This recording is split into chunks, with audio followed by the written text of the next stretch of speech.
The conflict in Ukraine continues to shock and surprise the world, with the Ukrainian defence proving resilient.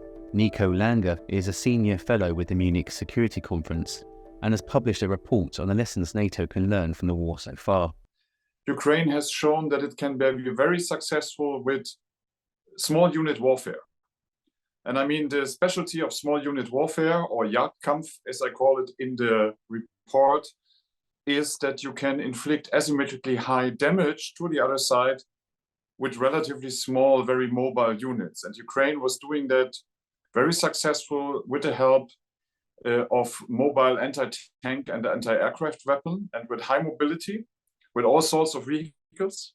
But also now we see that it's special forces type or small unit type of warfare, unconventional warfare, if you want to say so, plays an important role. And I think we have to learn from that also in our armed forces. Drones are everywhere in this war, and drones are changing warfare. And drones are also changing the economy of warfare. Maybe that's the most important impact. Because with relatively small drones and relatively cheap drones, you can either lure out very expensive air defenses, or you can damage the other side with very expensive weapon systems. And I think what drones have achieved is that mechanized forces, especially main battle tanks of both sides, have difficulties operating at the front lines because they are in the danger of being hit by kamikaze drones very quickly. Drones are important, but drones are not winning the war. In the end, I think that is what we see during this counteroffensive. You need soldiers on foot going to a position and ramming the flag into the ground. I think that did not change due to drones. But what is changing is that with relatively cheap, sometimes even commercial material, you can have a high impact. And you see something like a militarization of commercial technologies. The part behind drones is, to me, the most important, which is the data collection, the data fusion, the data analysis, the situational overview based on the digitalization of the battlefield, because that is changing decision-making, that is changing speed of decision-making. It gives much more situational awareness. It makes the battlefield almost transparent. And I think this is the biggest technological change we are seeing in this war. And I think we all have to do that now. It's not just drone warfare that has had a big impact in this war so far. The emergence of new technologies comes with more defense challenges. What we should be careful, though, is, from my point of view, that we are now not using the increase in defense budgets everywhere to buy the weapon systems that we needed 10 years ago and never had the money for. We should be careful to spend the money on the weapon systems that we might need in 5-10 years from now. And that, from my point of view, is not just incremental change of the large existing and very expensive platforms. This might be also new solutions to military problems. For example, we need cheaper air defense. We cannot continue to shoot down drones that are relatively cheap with super expensive air defense missiles. That doesn't make sense. We have to come up with cheaper solutions, and I think there are more examples like that.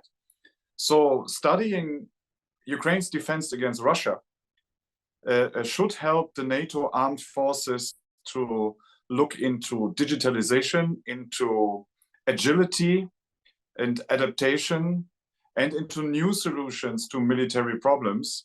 And it would be a good idea to have something like a center of excellence now that Ukraine has access within the Ukraine NATO Council, where NATO forces could learn from Ukraine's battlefield experience. NATO reiterated its support for Ukraine in the recent G20 summit, saying Ukraine has the alliance's backing for as long as it takes to end this war. I take that as a clear statement. This is what is needed.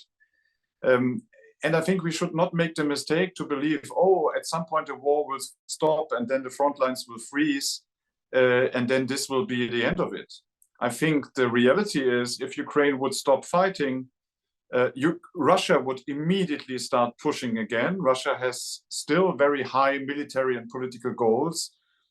Russia would not stop at the current front lines.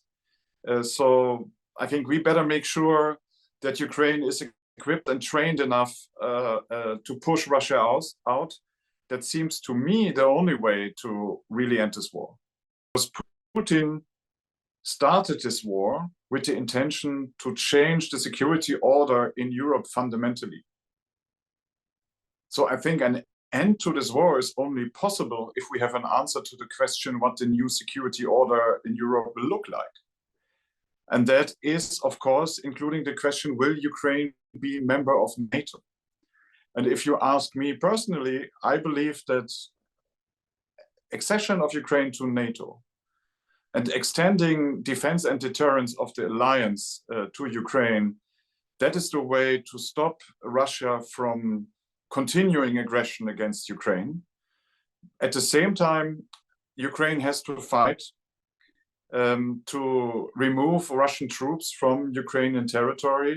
And then unfortunately, it is very difficult to foresee an end to this now. I'm afraid this will be ongoing for a longer time now. For now, it's difficult to predict the next phase of this war as we approach the colder months and fierce fighting continues in the east. Fighting will continue also in fall and winter. There might be more rain, there might be different ground conditions, but Ukraine has more tracked vehicles now than it had last year, where it was dependent on wheeled vehicles. So Ukraine should be more able to maneuver even under difficult ground conditions. Last year, fighting continued all winter. I expect the same. I'm afraid Russia is piling up missiles for combined attacks of cruise missiles, ballistic missiles, and drones again on Ukrainian infrastructure before the winter. So Ukrainian air defense has to be prepared, and we have to help with that. And I think we will also see on both sides new attempts of mobilizations. I think both sides need to bring fresh forces in, train them, and bring them to the battlefield.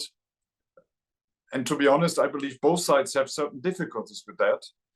So we will see how this unfolds. There are some elements to look at for the next months. And I think one of the main elements is the logistics of Russia in the south.